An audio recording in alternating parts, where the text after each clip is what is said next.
They'll be able to see you when the blue goes away. Now we can see you. Ready to go. Hi, Adam. Hi, everyone. Yeah. Good evening. It is Wednesday, August 17th, 2022, and we are calling to order the work session. Hang on, we're getting. Did you check your mic? I was like, where's that? It's August 17th, 2022. We are calling to order the work session for the City of Oregon City Commission. Mr. Wiley, will you call the roll? Commissioner Frank O'Donnell is excused today. Commissioner Adam Marl, Here. Commissioner Rocky Smith, Here. and Commission President Denise McGriff. Here. All right, the first item of business is the revised Planning Commission bylaws. Ms. Aquila Hurd-Ravage, please. Yes, thank you. And I do have a presentation that I'll run through pretty quickly.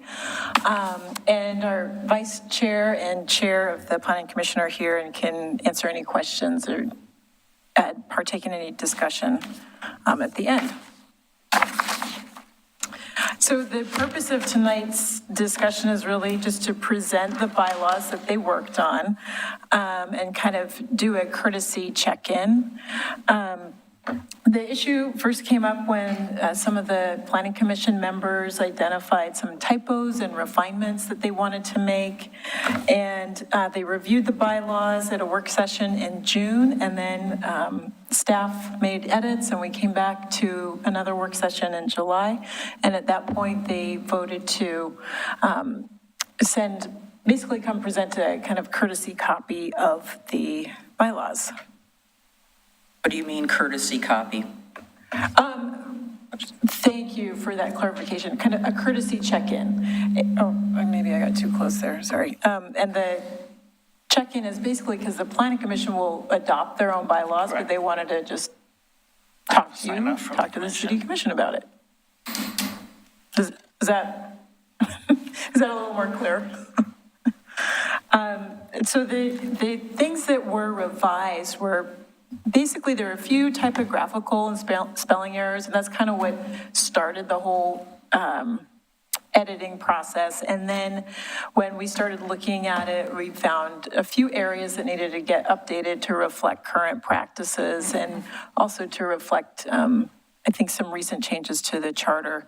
So we made changes to Article 3, the membership section about appointments and misconduct.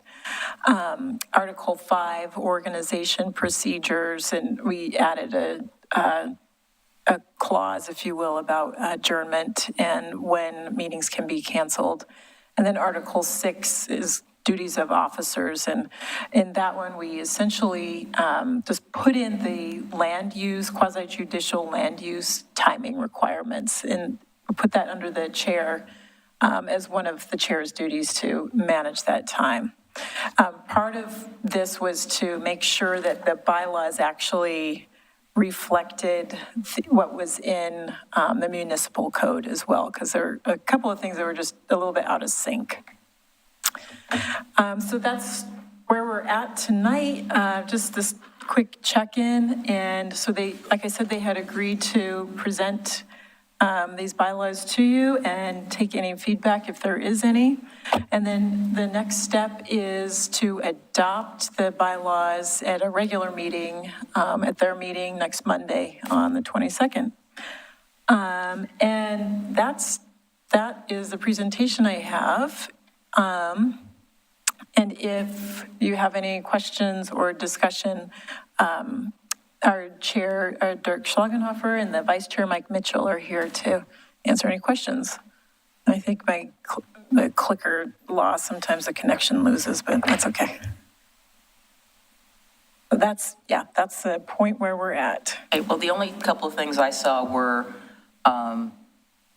that due to the charter change, we now have the Planning Commission and Historic Review Board being appointed by the City Commission, and I think it's a little redundant to say by a majority vote, because that's how we vote. It has to be a majority. It doesn't, I don't know why that needs to be specific. I guess the other thing is upon a finding of misconduct or non-performance of duty, the planning commission may recommend termination, et cetera, and it obviously is going to go back to the commission. And I guess that will be, I'm assuming that will be for the planning commissioner to define what they think the non-performance of duty is, or the possible misconduct. I believe so. I don't think it's any further defined in the municipal code either. That was partly why that wording was chosen.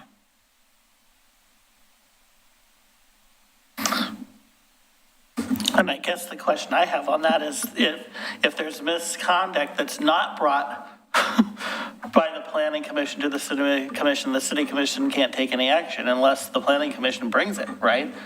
So these are the bylaws controlling the planning commission's action. Right. They don't control the city commission. To the extent the city commission were to say, we have a misconduct or non-performance, you could remove the member of the planning commission regardless of what the planning commission does. Okay, well, that's what I assumed. Okay, okay, that's fine. Adam, do you have any questions? Yes, thank you. Yeah, you got to my point about the misconduct and non-performance issue. So just to clarify again, it sounds like that is something that will be defined by them, as in the planning commission. It could be defined, ultimately, the planning commission under this could, if it found non-performance or misconduct, it could vote on it, say so, and refer it up to the city commission. And the city commission could say, no, that doesn't rise to that level. We're not going to remove the person, even though the planning commission found misconduct. So the authority of what is misconduct, what is non-performance is ultimately the city commission's to make. Planning commission can make a recommendation to the city commission, which is what this is designed to do. Okay, and then the other one I have is, so in the red line version, the original says the mayor, with the consent of the city commission, shall appoint.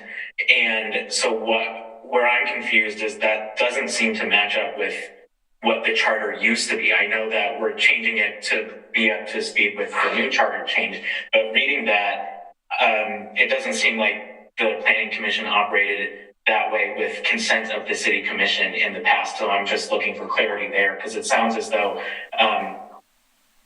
it sounds like what we just put in with the charter amendment. So do we currently have any members of the planning commission who do not live in the city limits of Oregon City? Yes, we do. Yeah, I have never been comfortable with that. I don't care for the idea that we have people who do not reside within the city limits making decisions, and I would like to recommend that you change that to no more than one member. I'd like it to be 0 members, but I'm willing to compromise. I think that's problematic. For me, it's problematic. Maybe it's not problematic for anybody else, but it just seems a little odd. Maybe if they were with one of the community planning organizations, or they're in the UGB, maybe I don't know. I'm not comfortable with that, and I just want to be upfront about it. That question did come up during the planning commission discussions about why somebody who doesn't live in the city would want to be on the planning commission. And I think there's probably people who participate in the community in other ways who may not live here if they own a business, or if they're part of nonprofits or get involved with other community groups. Yeah, I just don't have any experience with it. When I served on the planning commission, there was nobody on it that did not live in the city. And when I was staff, we did not have anybody that did not live in the city. They were all city residents. So when the two lovely gentlemen sitting in the audience come up, I would make that suggestion that we change, that be changed. That's feedback. And then the other thing here, you've got, and this has always been a little, so 2 people are engaged in the same occupation or business, trade, or profession, we've always had that. We've had people in the development business and the real estate industry and in the past. And I think that's just probably something we'll have to look at. The city commission, whoever it is at the time, will have to look at that if there are vacancies. And then, so it's always been, you could serve 2 full terms, which is 8 years. somebody comes on as a, filling a vacancy, they would serve till the end of that term. And let's say they came on halfway through, somebody resigned or left or whatever, and they came on halfway. So let's say they served the first term, they served 2 years, and then they got another appointment for 2 more years. That would be 6. But then it's kind of, the end of the appointment. We wouldn't be doing a reappointment for just 2 years to split that term. It would just be that 4 years or 4 years or whatever so I don't know if that's clear. Shall serve no more than 8 consecutive years. Because it's always been a term. It's never been, Right. it's never always been been years. listed as a term. Yeah, and that, And so I guess the preceding sentence says terms are for a period of 4 years. but somebody could misconstrue the second sentence as something slightly different.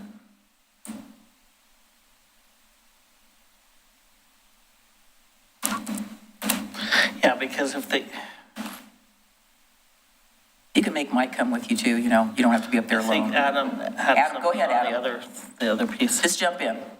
Okay, I was just hoping to get my previous question answered about why the original in the red line says the mayor with the consent of the city commission shall appoint when that's not how it has operated historically, where the mayor can just do whatever they want.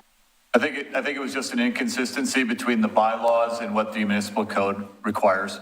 The municipal code clearly authorized the mayor To make the sole appointment. Yep. Okay, There was an Thank you. inconsistency there. And I guess if I could just jump in real quick. Please. On the terms.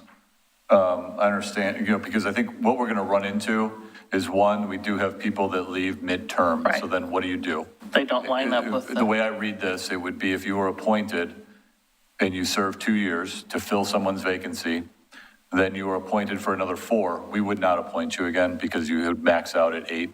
And and if we're going to do 4 years, you couldn't fulfill a full 4-year term. Right, that's kind of how I read it exactly the way you did. I don't think that reads that way. And I think the other thing would be, by specifically, I guess I'm more comfortable with terms, unless we just want to go with 8 years and it's 8 years, is that on multiple boards and committees, including Planning Commission historically, when we've had trouble filling a position, we've let the person remains until the position is It's filled.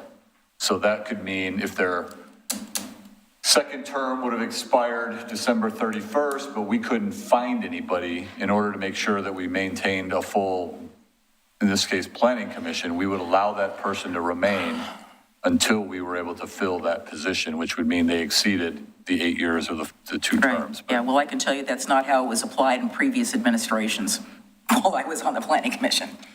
We had some midterm people and we were told by the city recorder's office, that's how the 4 people went off when I left. That shouldn't have been because we had some people filling unexpired terms and we had kept track of it. It was just a nightmare. Because this was not, the way it was not followed, so. But if they're comfortable with terms, then I would support it being terms rather than. Yeah, that last one still is tricky because,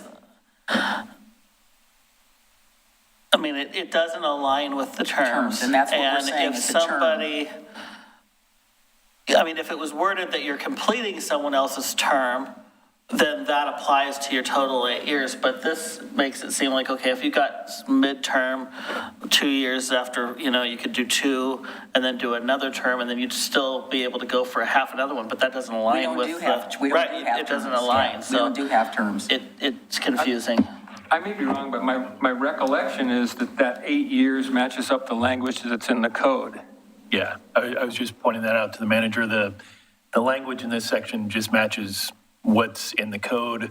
And, certainly no reason we couldn't clarify it, but I think that's all it was matching what's in the code for that And we're not section. saying the code is correct either.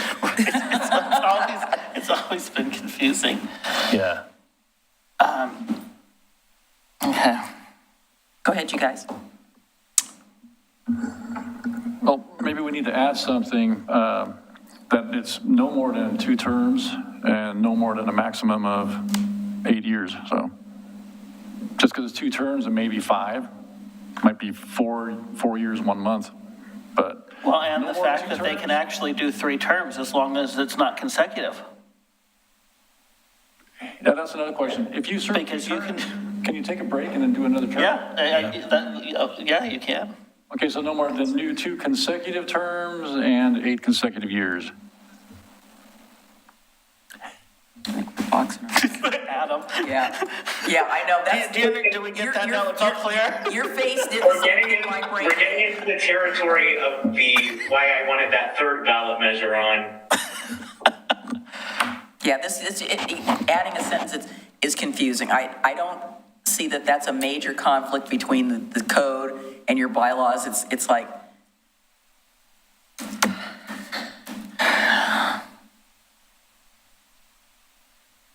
yeah, and I guess, A question for Mr. Kabizman, if our bylaws are different than the code, which one rules? Code. The code. Yep. Okay. So if we want to address that 8 consecutive years, we've got to look at the code first. And then we would make our bylaws match that, right? That certainly would make sense. I mean, this sort of ambiguity is also embedded in the code. And so, could the bylaws help to resolve the ambiguity by saying, you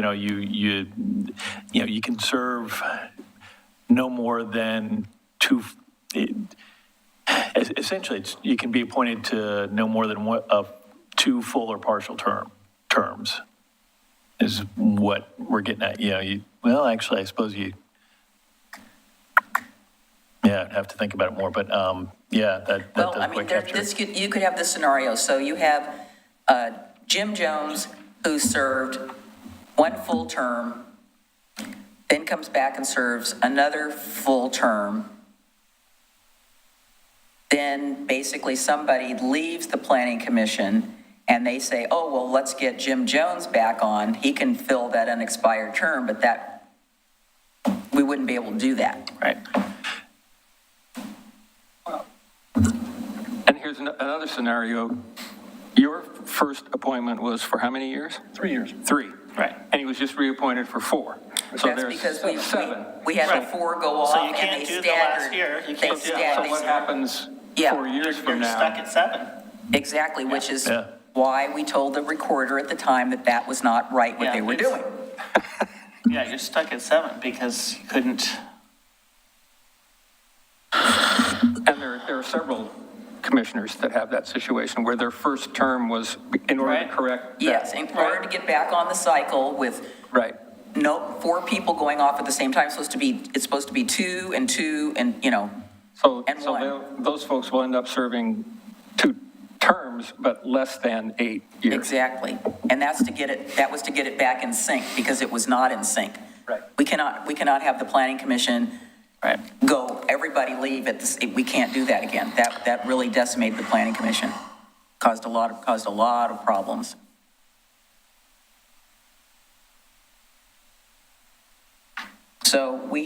So I presume that in court, under your rules of procedure, the planning commission has been informed that if they do not call staff or somebody on the planning commission to say that they're not coming, they can't just not show up because that causes problems with quorums. That causes problems when you have hearings, and then we've got that 120-day rule that is just the sticky wicket. I just assume that was just common courtesy. If you're not going to be able to come because of some extenuating circumstance. So, I mean, you're not always meeting in person, so you've got hybrid. So, till death do us part, you show up for planning commission.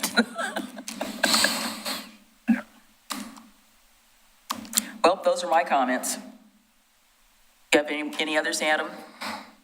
I just had one more clarifying question about Article 5, the new section I. It says a scheduled planning commission meeting may be canceled upon the determination of the community development director in control with the planning commission chair and upon compliance with applicable land use laws and procedures.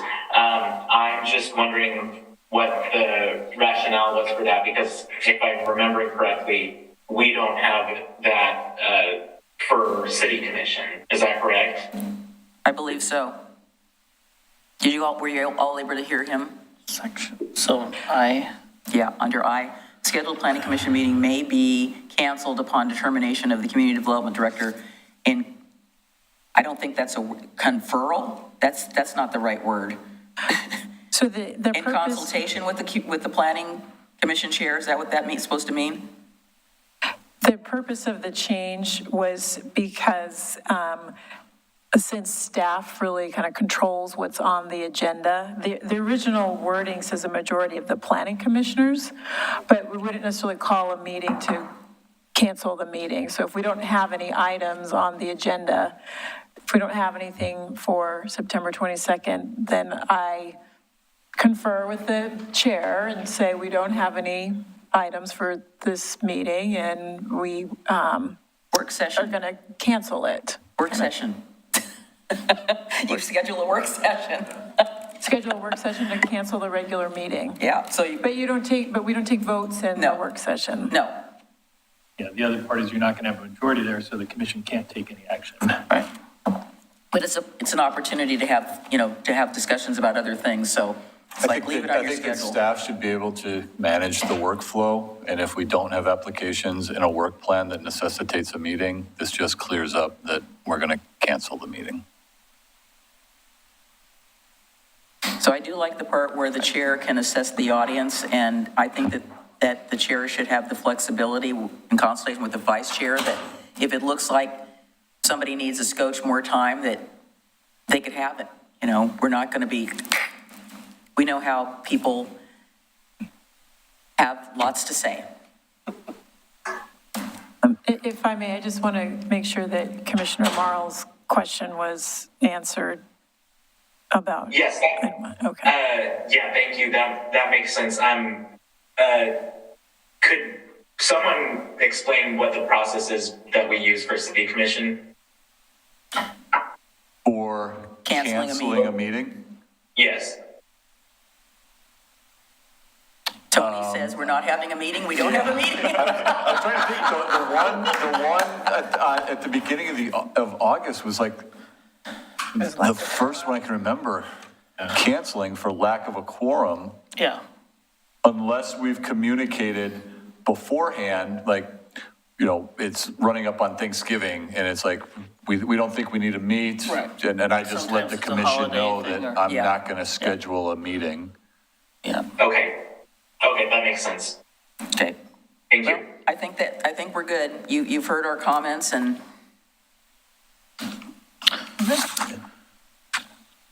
Great, thank you. no, thank you. We appreciate Thank being you. consulted.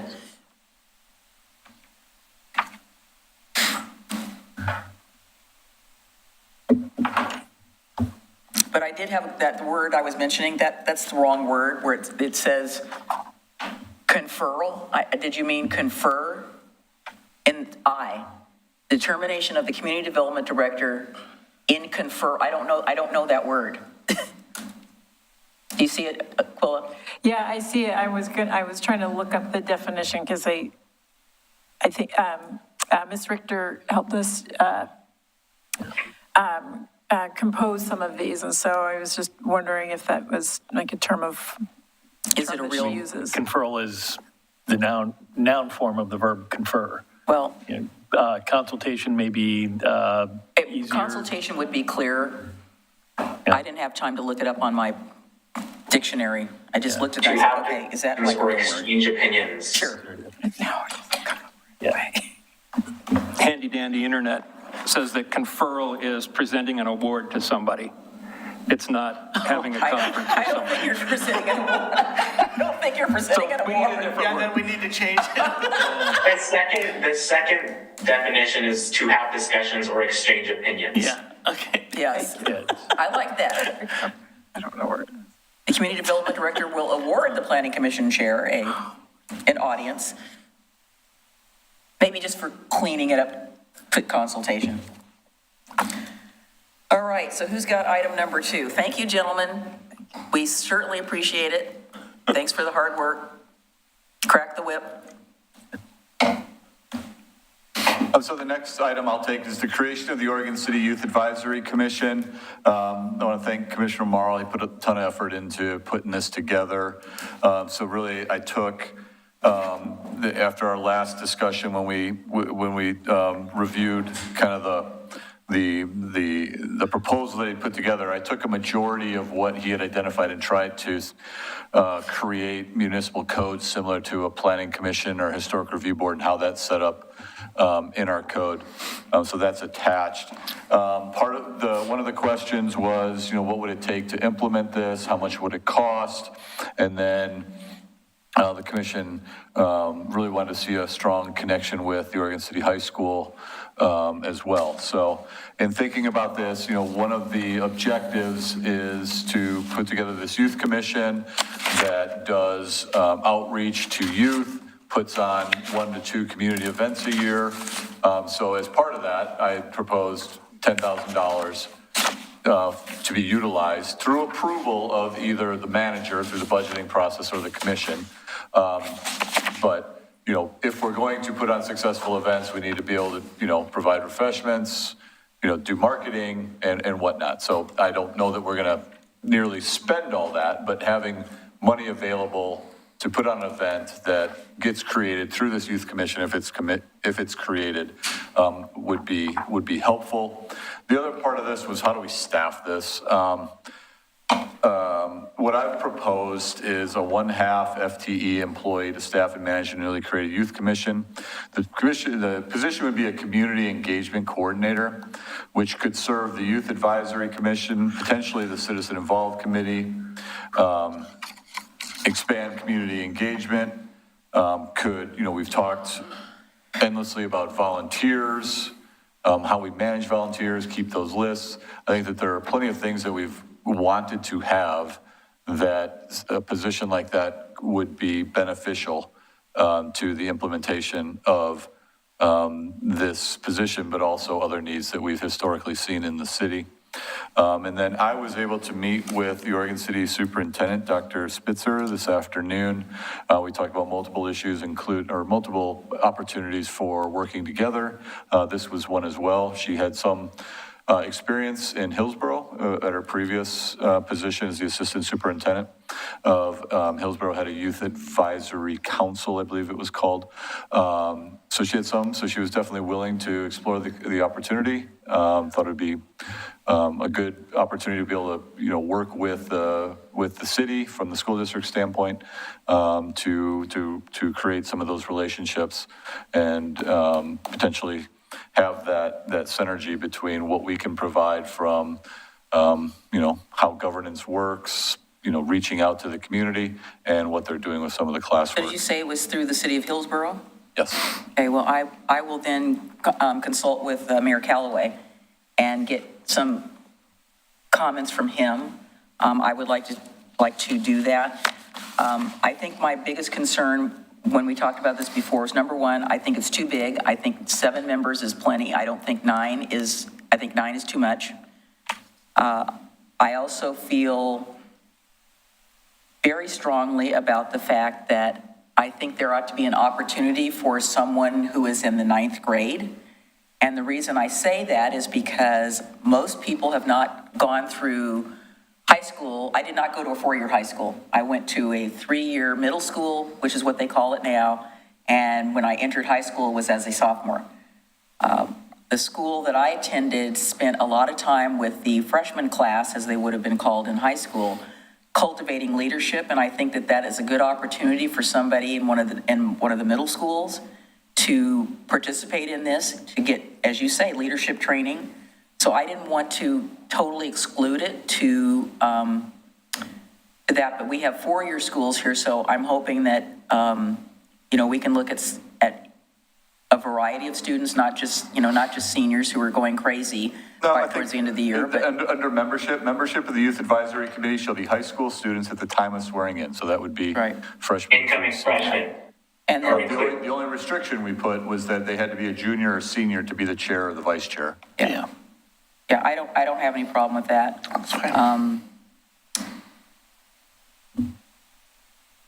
The other thing is membership number, I mean, I'm not married to 9 members. I just think, having looked at so many different bylaws, including the city of Hillsborough's, that seemed to be the happy medium. And when we're looking at what the goal of this is to do, which is to get more students involved and for them to in turn get their friends and peers involved, that's just how I got to that number, but I'm not dead set on anything. So I had some minor tweaking stuff that I will print this out and I will give to the city manager, because just little things like, so the purpose of the youth commission, so if you're going to do the abbreviation of the YAC, you put that after the word commission, so then you refer to it all the way through the document. Probably the other thing that I thought your proposal was reasonable, because my biggest concern is fiscal impact. I don't see, so let me back up. So the person that's been staffing and the people that have been staffing the CIC have an extensive land use background. A community development coordinator, as I've experienced it when we had Mary Palmer, she did not have a land use background, and that was not really super helpful. Her citizen involvement part was great, but the person that's going to be doing that committee, it's 99.9% they have land use issues that they're dealing with. Somebody needs to know that, so they don't have to spend a lot of meetings waiting for an answer for something, when somebody who's got a basic level of planning understands that and can say, yeah, you need to do whatever, or this is where you go for that. I guess two things. So I'm just giving you my first cut. I understand, and Yeah, I think that since we've changed the CIC bylaws to allow the CIC chair to set the agendas, which is the only board or committee in the city where it is set by one person in the chair and not which I didn't agree to that with either. the staff. I'm not sure it's 99% land use anymore.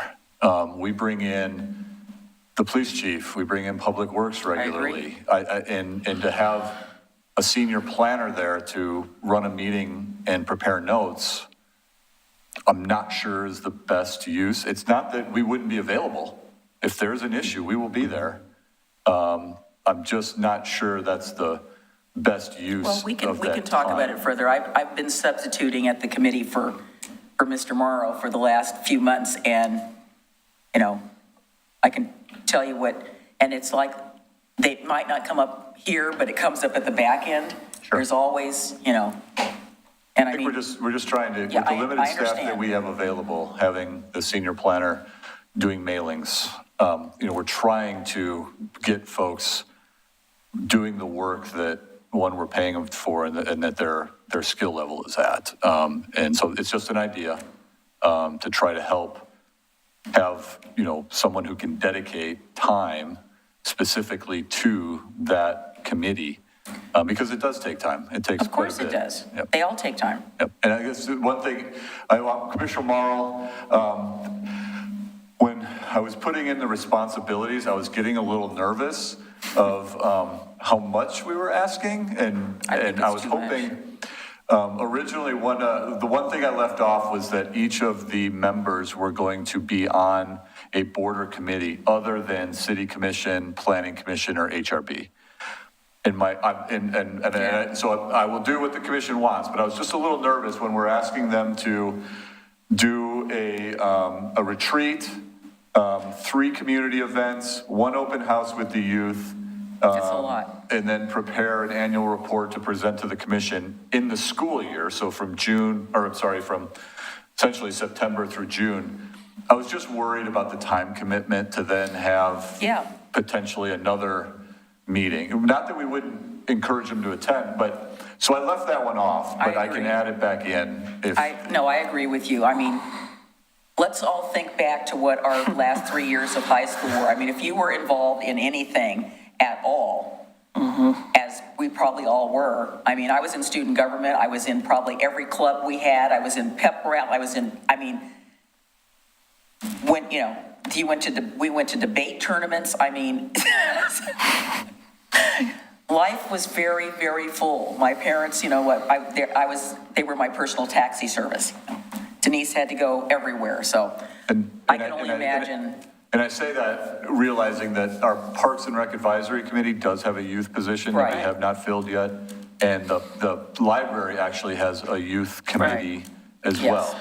I agree, let's leave it off. So because we've got one of our members in a different time zone, I'm going to say let's continue the discussion. I will get a hold of Mayor Callaway like toot sweet, and we can finalize this when we've got more time and my colleague is not 3 hours away in a different time zone.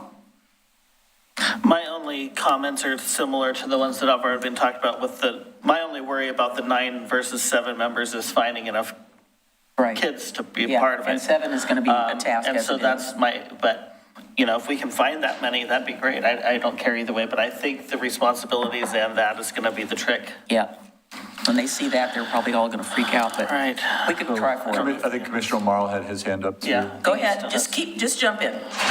Okay, so I will say, I think that I'm happy to go to the school and work with whoever to help advertise this, but at least with my recent experience there at the high school with a lot of young people who are eager to get engaged with government and politics, I don't know if it would be as huge of a lift as we would think, especially because I'm thinking of my own experience where I was in band, and that for that reason I wasn't able to be in student government, but there were other ways that I wanted to be involved with my community, and this being one night a month, I think opens up that option for other students who aren't a part of that. So again, that's just part of the reasoning for that. The other thing, the city manager got to my bullet point here about committee memberships, and I would agree, and I think that we just need to be pushing the parks one and making sure that we're having youth voices at every level of our government. That was the intention of that, but when you put them all together, that makes sense to me. And then the other thing was, should we have something in the bylaws about or this document about the applications and application period? Yeah. I think, so I struggle with that a little bit. I was trying to, so we're essentially going to codify this into section 2 of the Oregon City Municipal Code to create this Youth Advisory Commission. So I think that we can deal with some of the specifics through either, a policy document or creating bylaws related to, how they apply, when they apply, what the application form is, because I don't know that we want to codify that necessarily. But so that's why that was my reasoning for not including it, was that there would be a supplemental document that is going to be some of the specifics. That makes sense. And then the other thing with the half FTE, I know that right now we currently have our open community communications coordinator. Is that also a half FTE? That's a full FTE? Okay, that one's It's a half FTE, it's not, it's a full FTE. Kristen's job as the community communications coordinator was a full FTE position. Okay, I just wanted to clarify that. And then lastly, I just want to get a hold, I know that Commissioner McGriff would like to have conversations with people to make sure that we can get this the best it can be, but I just want to be cognizant of timeline stuff here and hoping to get something as soon as we possibly can and as close to the beginning of the school year as we can. If we have to start later in the fall, that's no big deal, but I just want to make sure that we are prioritizing this. Thank you. Right along with everything else. So I guess if there are, it sounds like Commissioner McGriff is going to send in some red line comments. Would you like me to incorporate, and I guess if Commissioner Morrow, Commissioner Smith have specific red line comments, do you just want to forward those to me and I can Yes. incorporate those? Yeah. And then when would you like me, do you want me to bring this back in a public meeting for adoption or another work session? I'd like to have another work session.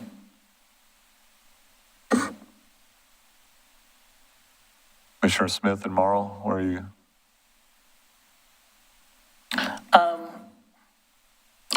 either way.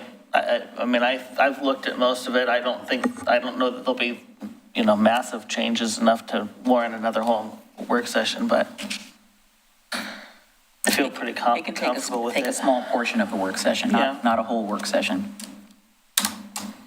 Okay. And I fully intended to, after Tony did his intro with the superintendent, have some conversation there as well. So, Okay, so All right. then did it sound like there was at least initial support for us to continue to look at potentially funding them to some extent, whether Yes. that's $5,000, $10,000? Yeah, And then a half FTE look into that opportunity? yes, obviously, yes, that was my biggest concern is fiscal impact and time. I also think should be an ask from the school district to partner in a contribution either at the district level or the building level. Also, even could be a student council itself that supports part of it. So there might be some way for at least the school district to pitch into some of the funding for activities and things like So that. they have skin in the game. Oh, I see, you mean more on like the activity Yeah, side? Yeah. not I the got- staff. Right, but yeah, there level, may, but on definitely the- may be, yeah. like we use their Yeah. facilities, Right. or we do an open house Right. at the, Right. wherever. Right. I think that's certainly on the table. Yeah. I think it's reasonable. Okay, Okey dokey. cool.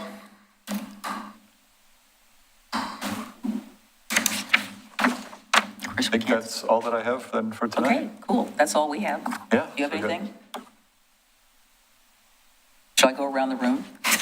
Yeah, anyone else?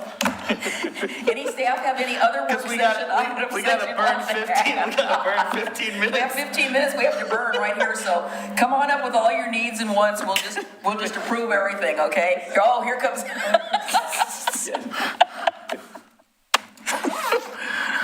They were getting on me about asking for comments from the room a couple of meetings back.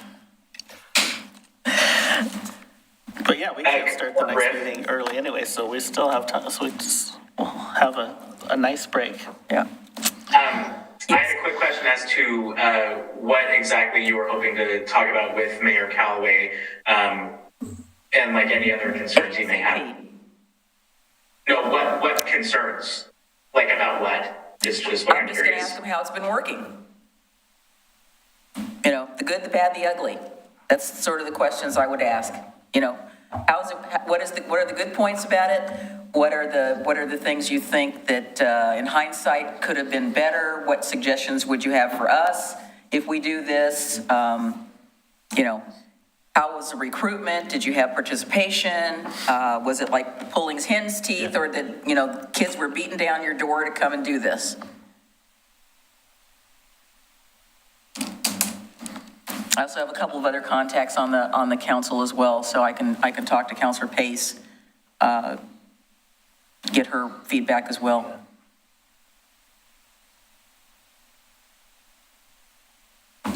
All right, shall I adjourn the work session?